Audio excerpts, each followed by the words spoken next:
Bienvenidos y bienvenidas al Pulso, un nuevo programa del Pulso de la Salud. ¿Cómo andan? ¿Todo bien? Hola, Lau. Estoy de muy buen humor. ¿Sabés que yo también? Sí, excelente humor. Y eso que no vinimos coloridos, ¿eh? Estamos acá full black. Total black. Somos total black, yo. Uy, mirá. Y bueno, sí, mirá qué bello nos vemos así. Pieles tersas, blanco y negro. Excelente. Deberíamos haber nacido en esa época, vos y yo. Sí, no sé a qué viene la felicidad igual o cómo estamos hoy en el día. No, porque la el gobierno que nos sigue cagando una y otra vez, pero... nos está cagando a palos. A palos. Pero estoy de buen humor. ¿Será que se avecina la elección del 7 de septiembre? Uy, sí, se avecina, estamos... Me genera cierta esperanza. Y a mí la campaña me encanta. La verdad Entonces, que sí. Me pone como de buen humor. Aparte, qué hermoso es el domingo de elecciones. Estamos a full con la campaña en la provincia de Buenos Aires. Me encanta. Hay que poner todo. Y aparte, yo tengo cierta esperanza, contraria a la de la mayoría, ¿viste? Pero yo la tengo. Me gustan los candidatos en la provincia de Buenos Aires. A mí también. A mí me toca votar en la primera sección electoral. Me encantan mis candidatos a votar. Muy bien, al Cato. Me encanta el Cato, a Male Galmarini me encanta. Entonces, bueno, me pone contenta. Hablando de la primera sección electoral, este miércoles que viene vamos a tener un acto muy importante de salud, demostrando la fuerza de la salud en las calles principalmente. Con la presencia del gobernador de la provincia de Buenos Aires y también, bueno, de varios cuadros políticos y candidatos y candidatas que son trabajadores y trabajadoras de la salud.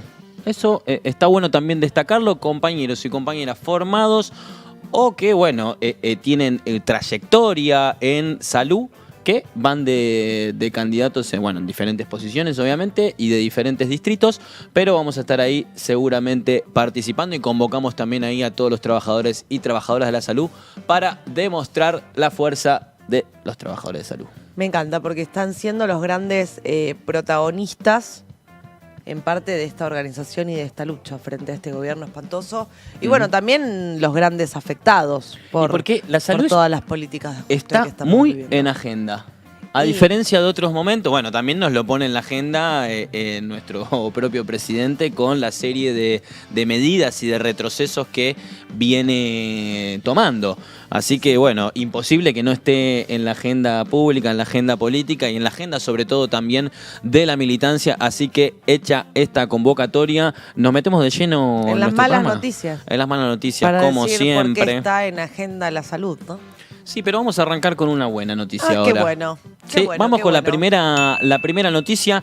Tiene que ver con que la Corte Interamericana de Derechos Humanos se pronunció a favor del cuidado, diciendo que es un derecho humano, ¿sí? Sobre el derecho al cuidado, su alcance y su interrelación con otros derechos, una decisión relevante para los países de la región que avanzan en la construcción de sistemas integrales de cuidados. Qué importante esto, Lau, con respecto a los cuidados, algo que nosotros en nuestro programa trabajamos muchísimo, muchos de nuestros invitados e invitadas también conversan al respecto sobre la importancia, ¿no?, de la prevención y de los cuidados en la salud y que esto también sea reconocido como un derecho. Totalmente. Mira, y voy a hacer una propuesta acá a Ovevo. Me parece que estaría bueno traer algún compañero o una compañera que hable justamente de esto, porque los cuidados abarcan un montón de cosas. Por supuesto, todo lo que tiene que ver con la salud, pero también atraviesa la economía. Hay una rama muy importante de compañeras que hablan de la economía del cuidado, que se puso muy de manifiesto durante la pandemia, la importancia de los cuidados y cómo es algo que está por debajo, que no se ve, que no se discute, que no se reconoce, pero que es lo que permite después la posibilidad de reproducir la vida, básicamente. Nada más ni nada menos que poder reproducir la vida. Aquellos que cuidan a las infancias, aquellos que cuidan a las personas mayores, algunos como trabajo y de manera remunerada y reconocida, y en muchísimos otros casos, bueno, mujeres que no son reconocidas en lo absoluto, pero que también lo hacen y que gracias a eso se puede reproducir la economía a escala mundial, diría. Importantísimo, como dice Lau, las tareas de cuidado y también el cuidado en la salud. Hoy vamos a estar hablando también sobre eso, un programa hoy dedicado a las infancias, así que vamos adelantando eso y seguimos con el salpicado de noticias, si te parece. Me encanta, me encanta. La segunda noticia tiene que ver con el Día Nacional de Lucha contra el Síndrome Urémico Hemolítico, conocido como SUH. Ahí tenemos la información en pantalla que dice: en Argentina el síndrome urémico hemolítico afecta entre 300 y 400 niños al año.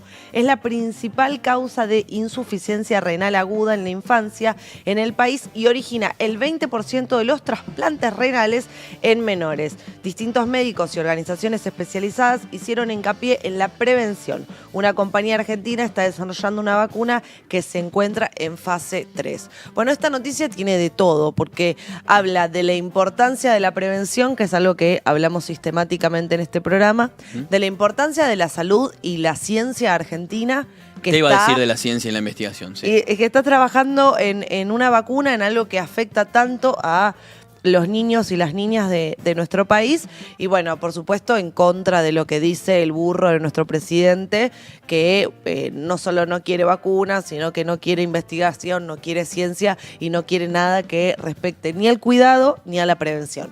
Así que esta noticia tiene un poco de todo eso, ¿no? Recordamos también y dejamos un poco más de información: la principal medida de prevención es que los grupos de mayor riesgo, especialmente niños y niñas menores de 5 años, eviten el consumo de lácteos sin pasteurizar y las carnes mal cocidas.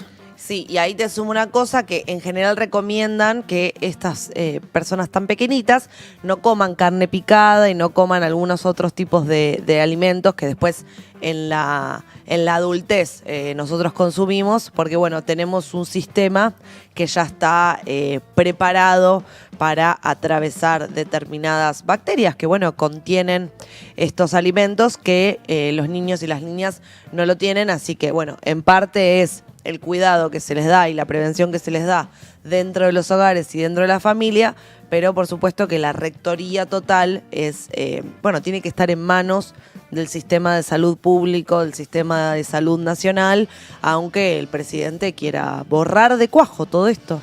Sí, tirarlo al tacho. Tirarlo al tacho. Destruirlo. Destrucción total.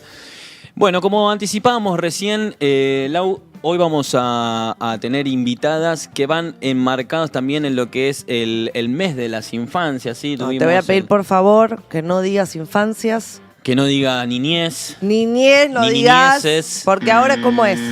Ahora es el Día del Niño, ¿o no? En masculino. Exacto. Esto decretado por el presidente, que se está encargando de cosas importantes, como vemos, ¿eh? De las cosas más importantes del país se encarga nuestro presidente. Está. Hola. Uy, no, mira, nos saluda el presi.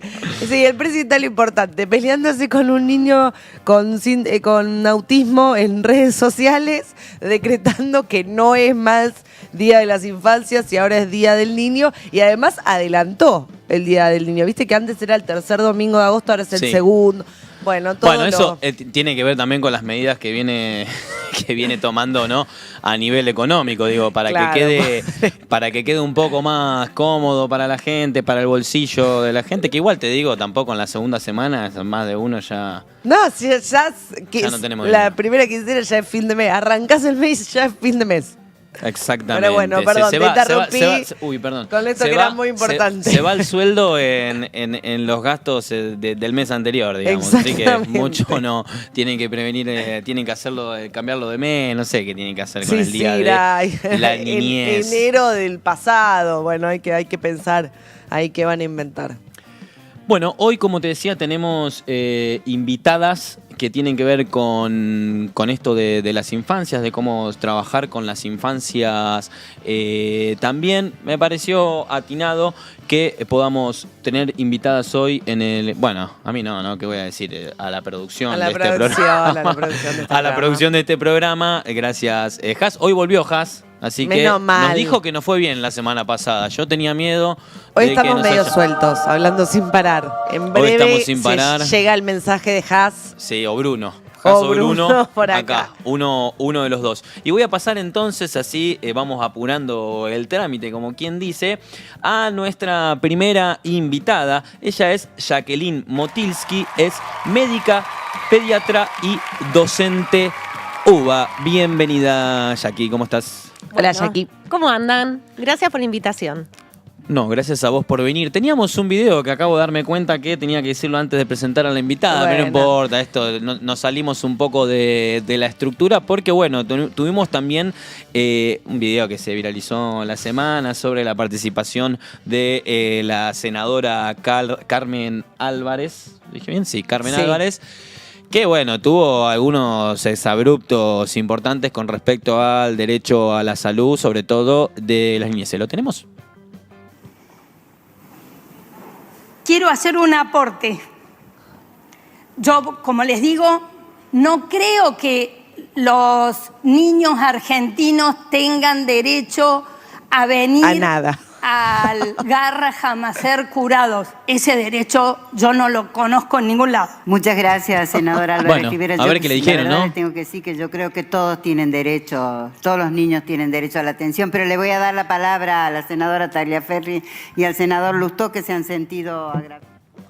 No, es tremendo. Antes de darle la palabra a Jackie, por favor, si están aburridos, deprimidos, métanse en las redes sociales, en el Instagram y en el TikTok de la senadora. señora? No tiene desperdicio. Yo lloro de risa con ella. Porque, bueno, lástima que después vota leyes para todos, ¿no? Pero, bueno, si fuera una comediante es espectacular. Le iría bien como comediante más que como senadora. Bueno, Jackie, arrancamos con... Mirá cómo arrancamos, ¿no? Con los tapones de punta. Me imagino que tendrás mucho para decir al respecto. No sé si está bien el micrófono, que yo calculo que sí, así que cualquier cosa me dicen. A ver, en primer lugar, lo que esta señora, con todo respeto, acaba de decir que yo ese derecho no lo conozco en ningún lado.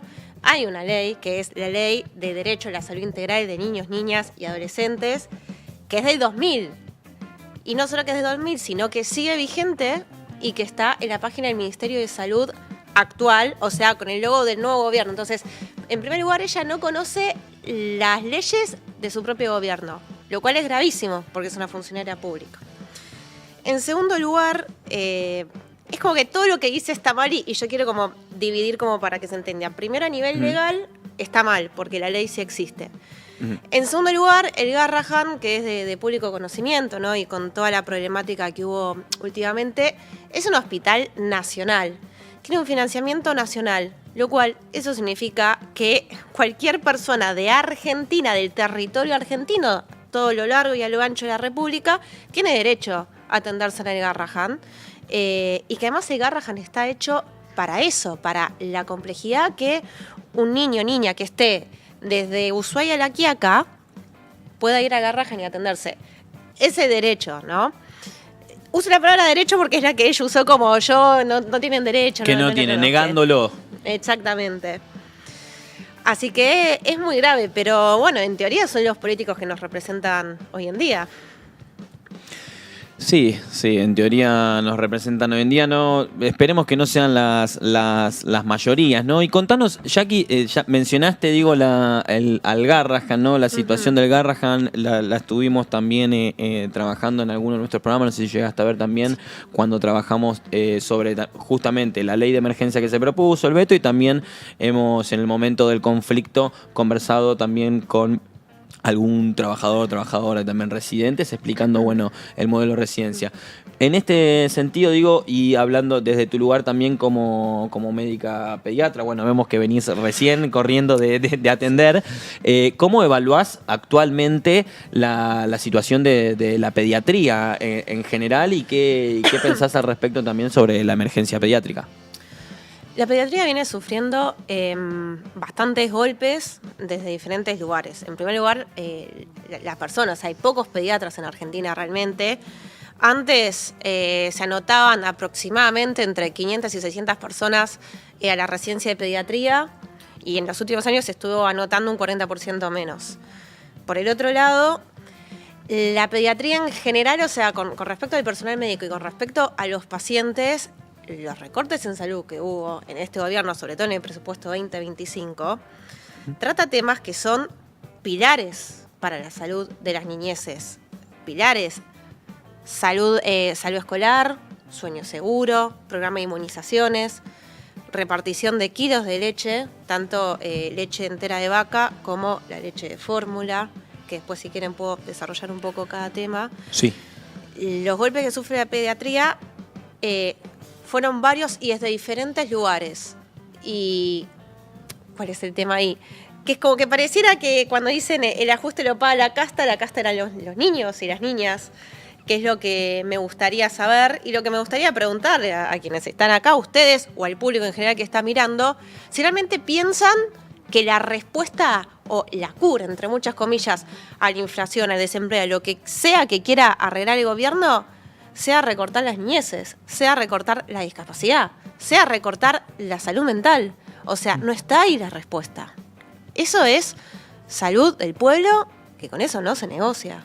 Sí, esa respuesta creo que te puede ayudar un poco más Lau, que es economista, bueno, anda también en algunos programas acá en EVA hablando al respecto también, ¿no? ¿Qué pensás? Yo creo que es, desde mi desconocimiento de materia económica, creo que es, bueno, para esto de parchear la situación, poder sostener esto de, bueno, que hoy en día hablas con cualquier libertario y te dicen no hay inflación, que es una situación real, pero bueno, lo que nosotros decimos siempre es a costa de qué, ¿no? Se está llegando a estos números, digo, ¿no? Las personas no somos números.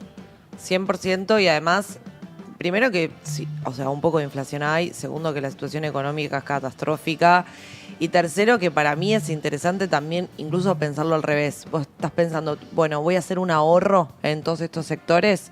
Bueno, me gustaría preguntarle a una persona especialista en salud pública o en presupuesto incluso, cuando vos te ahorrás eso, ¿cuánto terminás gastando después? Porque no es solamente lo que te ahorrás y te lo ahorrás por siempre y eso queda así y vas bárbaro. Cuando vos te ahorrás en todo lo que tiene que ver con prevención, no sé, en materia de vacunación, en materia de, esto que vos decías, la entrega de leches, etcétera, después esas infancias o esas personas se enferman. El tratamiento es muchísimo más caro. El tratamiento es muchísimo más caro. Entonces, termina siendo como una mentira.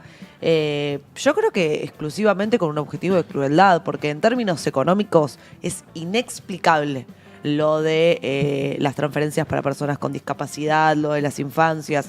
En términos presupuestarios es inexplicable. Entonces me parece que es más un gobierno que quiere impartir terror, y la manera de impartir terror en parte es meterse con los sectores más vulnerables, como bueno, no voy a tener ningún filtro, me voy a meter con el que sea, con un niño de 12 años con autismo, con ese también. Bueno, mira, yo soy docente de salud pública en la facultad, en la universidad, y un ejemplo que yo les daba mucho a mis alumnos con respecto a esto que decís es cuando en su momento, al inicio de la gestión de salud de la provincia de Buenos Aires, que yo aplaudí obviamente, se hizo la compra masiva de misoprostol. Y que cada pastilla de misoprostol era, tenía el micrófono, cada pastilla de misoprostol tenía un precio muy, muy diminuto, y en cambio se hizo la comparación con cuánto sale tratar las complicaciones por un aborto clandestino, no sé, un shock séptico, por ejemplo, que es una infección en toda la sangre y que puede llegar a matar a la mujer gestante.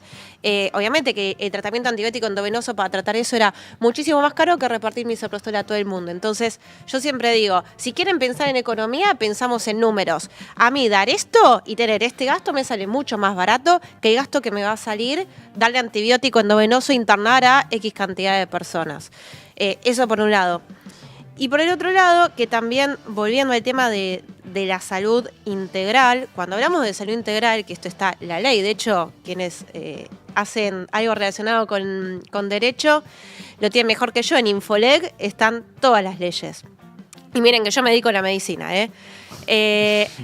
y justamente hay un artículo que te habla de que en el territorio argentino todo niño, niña, adolescente tiene derecho a la autoridad progresiva, a recibir salud en base al territorio que tiene. O sea que si su territorio no le puede dar la salud que necesita, el territorio argentino puntual se lo tiene que dar. Y cuando hablamos de salud integral, hablamos de todo. Porque cuando yo estoy viendo, perdón, Gonza, pero un sticker que tenés de un club de barrio de Ciudadela, eso también es salud para los jóvenes. tener... Lo mostramos Sí, acá, sí. si quieren. De paso, un saludo para todos los muchachos del Campito Ciudadela, el club del cual soy parte. Pero ¿por qué digo esto? Yo trabajo en los dos sectores, trabajo en el público y en el privado. Mucho más en el público, que es el 90% de donde trabajo. No todos los nenes tienen tiempo de agarrar y decir, lo llevo a taekwondo, lo llevo a hacer algún deporte, sea fútbol, básquet, handball, lo que sea. No todos tienen esa posibilidad. Y los clubes de barrio o, no sé, los patios municipales hacen que los niños y niñas tengan donde hacer recreación. Eso es importantísimo. Volviendo al tema de las leyes de salud, otro de los recortes que hizo el gobierno es, que a mí me interesan un par de puntos, ¿no? Sueño seguro, salud escolar, repartición de ¿Qué leche. sería sueño seguro? Así podemos aclarar a nuestra audiencia. Me parece muy buena pregunta y justo es una de las cosas a las que me dedico, en el consultorio lo hablo mucho. El sueño seguro son las características que tienen que tener el lugar donde duerme un niño, niña, es una bebé, en el primer año de vida sobre todo, tiene que tener unas características especiales para prevenir la muerte súbita. Y acá yo hago un paréntesis, porque cuando hablo de sueño seguro es que se le brinden a las madres o padres un kit con un colchoncito, una cuna, una toalla, etcétera. Como el cunita. Como el Por cunita, ejemplo. exactamente. Ok. Que eso, no sé, se habían repartido hasta hace unos años 60.000 y hoy por hoy es como un 40 o 50% menos de kits que se están repartiendo, pues justamente el recorte presupuestario. ¿Cuál es el tema? Que te dicen, no, bueno, pero si te lo quieren justificar, te dicen la muerte súbita tiene X cantidad de... Como que no sería tan necesario. Ahora, mi pregunta es, ¿no es necesario que un bebé o una bebé tenga dignidad?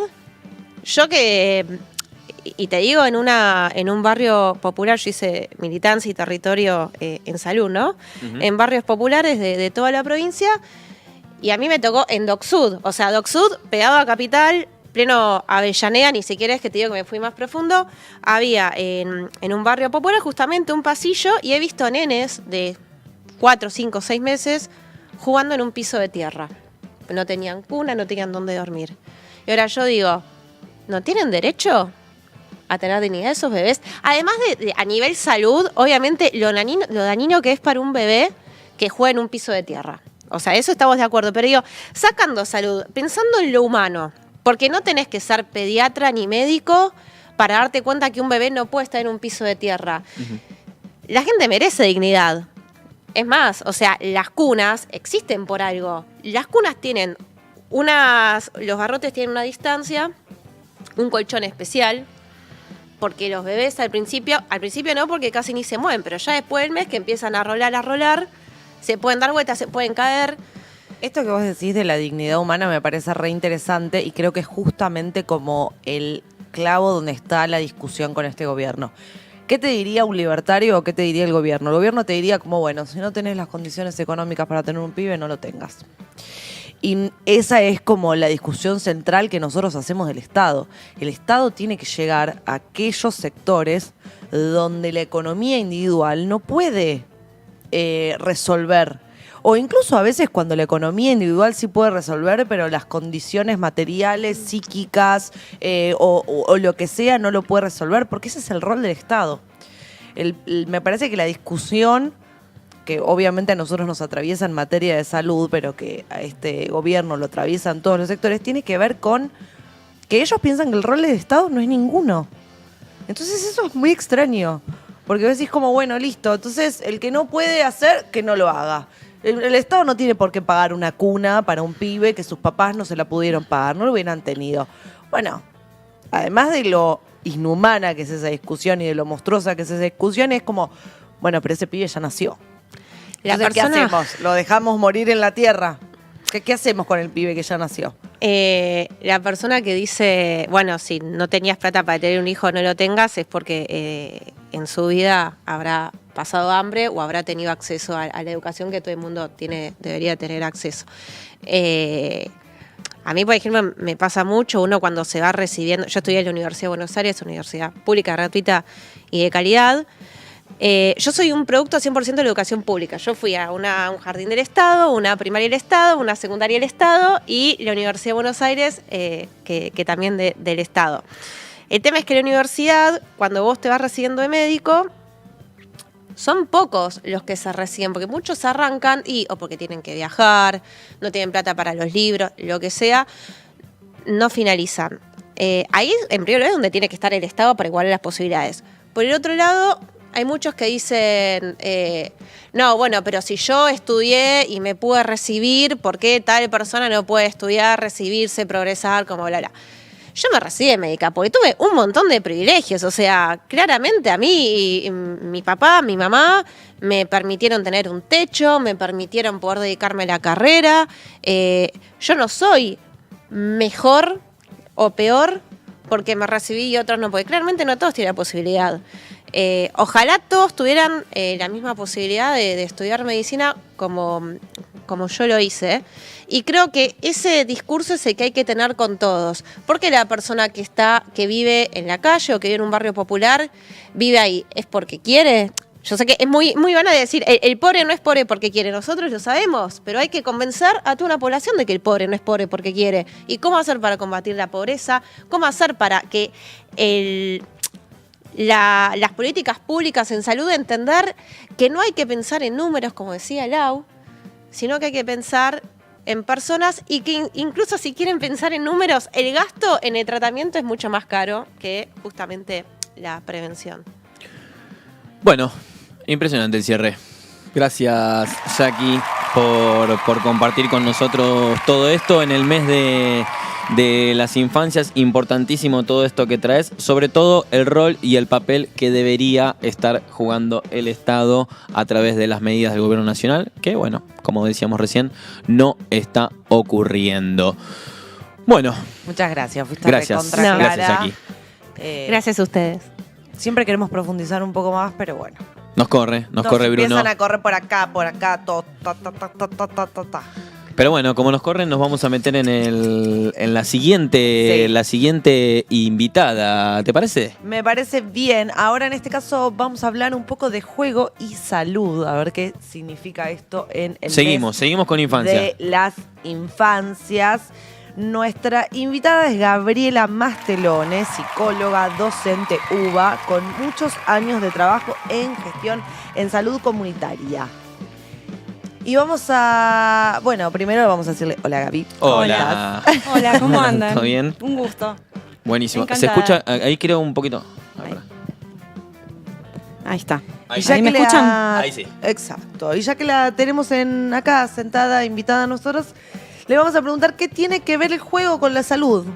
Un Porque montón. cuando la presentada yo me preguntaba, ¿qué tiene que ver el juego con la salud? Tiene muchísimo que ver el juego con la salud, con el desarrollo, con las infancias. Los venía escuchando todas las cosas que presentaron las noticias y creo que también merece un encuadre trabajar esto y hablar de los derechos de las infancias, ¿no? Del derecho al juego, del derecho a la salud, de todos estos derechos que están incluidos en la legislación que nombró Jackie y que también están siendo banalizados, ninguneados, arruinados, digamos, desplazados del eje central de la discusión a pesar de estar instalados hace tantos años en la legislación y en las políticas públicas que se implementaron en años anteriores. El cuidado es un derecho humano, ¿no? Esto que decían al principio. Tenemos un gobierno nacional que vuelve a una metodología comunicacional sobre las infancias netamente tutelar, como un objeto, no como un sujeto con derechos, ¿no? No como un sujeto que tiene derecho al juego, a la salud, sino como un objeto de tutela. Un objeto al que los adultos le pueden hacer lo que quieran, lo pueden correr, lo pueden sacar, pueden vender, pueden comprar, pueden mover, pueden dejar vivir, dejar morir, ¿no? Es como todas las acciones Fuertísimo. que hacen a nivel comunicacional son esto, es pelearse con un niño con un trastorno del espectro autista que puede expresar todo lo que él siente y piensa en redes sociales y de esa manera puede ser banalizado, ninguneado y insultado, digo, en su personalidad, en su derecho a expresarse, en su derecho a ser un sujeto activo, un sujeto político. Los niños también son sujetos políticos. Vos me preguntabas por qué el juego, qué tiene que ver el juego con la salud. En el desarrollo, desde la psicología, todos sabemos que el juego es esencialmente el lenguaje y es esencialmente la forma en que las infancias van comprendiendo y absorbiendo el mundo. Y no solos, siempre con un sostén familiar, un adulto, un referente afectivo que va sosteniendo y que garantiza que ese niño pueda desarrollarse, ir incorporando al mundo paulatinamente, pueda ir jugando y conociendo los límites de su propio cuerpo, conociendo a los otros, la diferencia. Y eso también es el prototipo de la creatividad humana, digo, en ese encuentro primario que necesita un sostén de otros, que pueden ser otros significativos extrafamiliares. Digo esto porque vos decías, vengo del campo de la salud mental comunitaria. Las juegotecas en salud, los espacios de juego, los talleres, todos esos son espacios que muchas veces desde salud no se les da el lugar de relevancia que tienen en el desarrollo y en el acompañamiento. Y en este contexto en donde decimos que hay un gobierno que tutela, que ningunea, que saca la cuestión central de la infancia como un sujeto colectivo de cuidados que pueden ser brindados por su entorno afectivo más cercano, su sostén, y otras instituciones, la escuela, los comedores, los espacios de talleres comunitarios, las juegotecas, que permiten por un momento y en un lugar determinado que haya tiempo y espacio para el juego. Eso es tremendo lo que estás diciendo, porque yo tuve la oportunidad, trabajé muchos años con Juliana Di Tulio y ella hacía un proyecto que era llevar a los distintos jardines bonaerenses un montón de juegos. Armaban juegotecas en los jardines y eran estos juegos Montessori que son todos espectaculares y eran un montón y eran re lindos. La cara de los niños y de las niñas era espectacular, porque eso no lo inventé yo, no lo decía Evita en su momento. Cuando vos das algo así de bueno, no solamente imprimís como la posibilidad de jugar y de ser feliz en ese momento, sino imprimís la posibilidad de desear, que creo que nos constituye como seres humanos. Totalmente. Si vos sos un ser humano que no desea nada, no porque estás muerto por dentro y no deseas nada, porque nadie te dio la posibilidad de desear, porque naciste en un barrio muy pobre y pensás que nunca vas a poder estudiar, nunca vas a poder trabajar de lo que vos quieras, nunca vas a poder comprarte algo que te guste. Bueno, eso te hace estar medio muerto en vida. Cuando vos deseas, no importa si lo cumplís o no, te das la posibilidad de soñar. Creo que es de las cosas más importantes de vivir. Totalmente. Y también tiene que ver con algo de la disponibilidad de los adultos para sostener esos espacios de juego, ¿no? Desde salud, desde el Estado, desde las políticas públicas.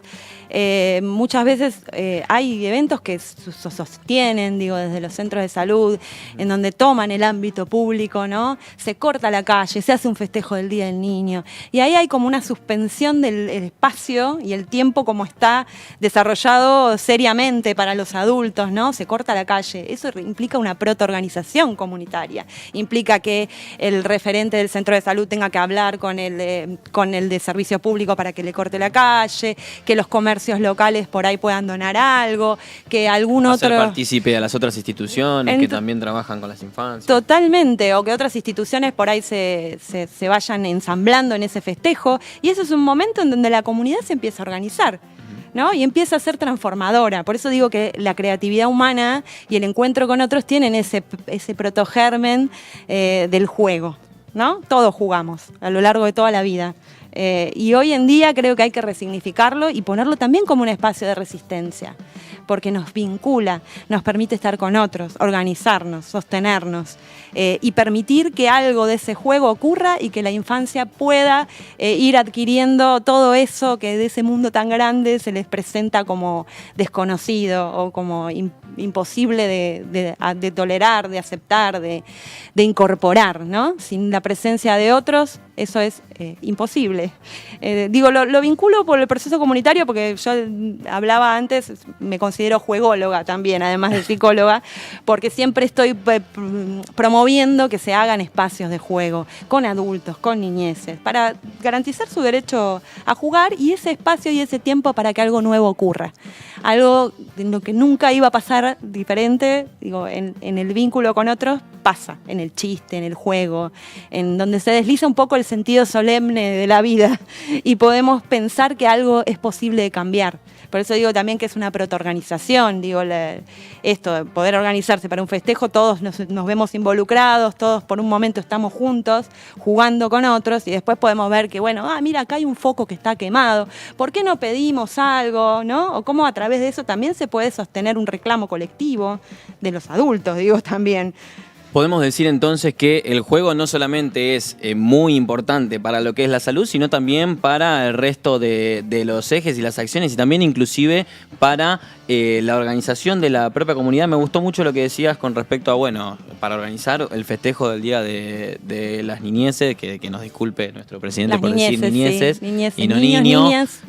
de niños y niñas. Y también digo la importancia del juego, lo decías recién, a la hora inclusive en la salud de detectar quizás alguna problemática en específica. Muchas veces puede partir de esos dispositivos. Uno piensa, bueno, ¿por qué ajustar y recortar eso si te ayuda también inclusive a veces a diagnosticar alguna problemática en salud? Preguntarte también desde tu lugar, ¿cómo ves en la actualidad a los niños y a las niñas con respecto al juego?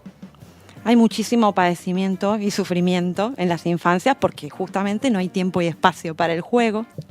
Digamos, vivimos en un momento de mucho cambio también, tampoco tengo un diagnóstico a futuro, hay un momento de mucho cambio, hay una masiva acceso a todo lo que son medios digitales y pantallas, y eso también a veces desde los cuidados se desestima o se dice que, bueno, que es malo para el desarrollo de los pibes, pero también a veces es la única manera por ahí de que los chicos puedan tener un espacio y un tiempo para que sus adultos responsables puedan hacer otras cosas. Hablaban ustedes del acceso a la educación, del acceso a otros derechos.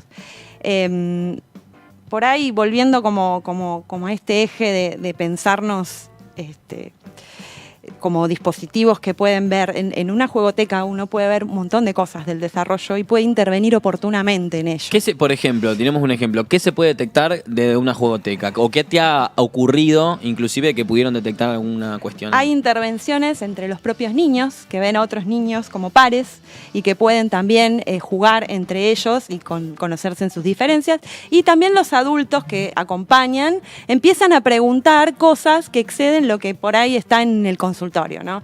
Una mamá en el consultorio o una persona que ejerce los cuidados en el consultorio escucha lo que le dicen, ¿no? Recibe pasivamente las indicaciones y por ahí no tiene mucho tiempo para hablar de otras cosas. Entonces, bueno, dice, le tengo que comprar leche de fórmula. No sé, o tiene que tomar esta leche porque no hay suficiente. Y después en la jugoteca esa mamá puede venir y acercarse con la coordinación o la persona que sea del equipo de salud que esté coordinando la jugoteca, porque no es solo competencia de la salud mental, digamos, puede ser, digamos, extendido. Se suele abordar con equipos interdisciplinarios. Se suele abordar con equipos interdisciplinarios y uno puede decir, bueno, y no sé, a mí no me está saliendo la leche porque en realidad tuve una dificultad, tuve un problema en el vínculo, puede pasar que haya algún caso de violencia o algo que haga que ese adulto por ahí no esté sostenido como para sostener, ¿no? No esté, y entonces ahí no pudo desarrollar ese cuidado. Y lo puede vivir como una sanción desde la cuestión médica, que le digan, no, vos no tenés que alimentar a tu nene con leche de fórmula. Y ahí una intervención oportuna puede ser, no sé, vincularlo con otras mamás, empezar a pensar juntos cómo puede haber un espacio de puericultura para trabajar en la lactancia. Digo, hay miles de ejemplos. Y también algunas dificultades en el desarrollo, ¿no? Poder ver que hay algún nene que no juega. El primer indicador de la salud de un niño es que juegue. Si no juega, algo hay que hacer. Tremendo, tremendo, Gaby, todo esto que nos contás. Primero la importancia de los juegos en la infancia, con todo lo que hablamos al principio de la felicidad, el deseo, el desarrollo humano. En segundo lugar, cómo esto nos da indicadores en materia de salud. Y en tercer lugar, cómo esto también puede ser en materia de prevención y detección de algunas cuestiones que puede tener que ver con la salud, pero como bien decías recién, también puede tener que ver con la violencia intrafamiliar o con algún tipo de violencia. Así que, bueno, ya nos están retando por cucaracha, pero te Sí. agradecemos un montón Bueno, por haber venido, gracias porque a la ustedes. realidad que fue recontra claro. Ujú. Y bueno, esto que decías, como recuperar el juego como campo de organización, de lucha y de batalla, creo que es algo que nos tenemos que llevar para las infancias, pero también nos lo tenemos que llevar los Como adultos. Hay una Sí. autora que dice artefacto comunitario de transformación Hermoso, hermoso. y de resistencia. Tal cual, tal Nos cual. lo tenemos que llevar y ser partícipes también, Y porque ser muchas veces partícipes. los adultos medio que los tiramos ahí. No, y los adultos nos encanta jugar. Bueno, algunos no, pero a mí me Algunos encanta no, jugar. tanta bolilla. Juntarte con amigos a comer un asado y jugar No, a las yo sí, cartas, pero yo sí, estoy hablando jugar a los de los chistes, todo adultos eso en es general. jugar. Bueno, uno va jugando de distintas maneras Por supuesto. a lo largo de la vida, pero cuando no jugaste volvés un amargado. La verdad que sí. Entonces hay que jugar para no convertirte en un amargado de la vida, porque la vida es muy linda y es bastante larga si no la disfrutas. Y una Así sola, que- dicen. Y una sola, dicen. Así que está buenísimo, hay que jugar y hay que divertirse y hay que estar organizados. Muy bien, excelente cierre de Laura Testa. Si les parece, vamos a dejar algunos que no lo dijimos al principio, donde nos pueden seguir en @soberanía-salud. Ahí en el Instagram de la Fundación pueden encontrar toda la información que respalda también, además de nuestros invitados e invitadas que vienen a cada uno de los programas. Y el programa lo pueden ver y seguir y mirar muchas veces, todas las veces que quieran, y hacernos comentarios y recomendárselo a amigos, amigas, familiares en @EvaJusticiaSocial. Hacemos una última convocatoria nuevamente para la semana que viene, el 27 de agosto a las 14 horas en la UOM, sede Pilar. Manuel Luis de Oliden 5175, mira, pasamos la dirección y todo, para la Fuerza de la Salud, lo que comentábamos recién al principio del programa. Las y los trabajadores de salud nos organizamos y movilizamos el miércoles de esta semana que entra. Bueno, muchísimas gracias por acompañarnos, nos vemos el próximo sábado a las 6:30 acá por EVA TV para seguir hablando de salud y política. Hasta la próxima.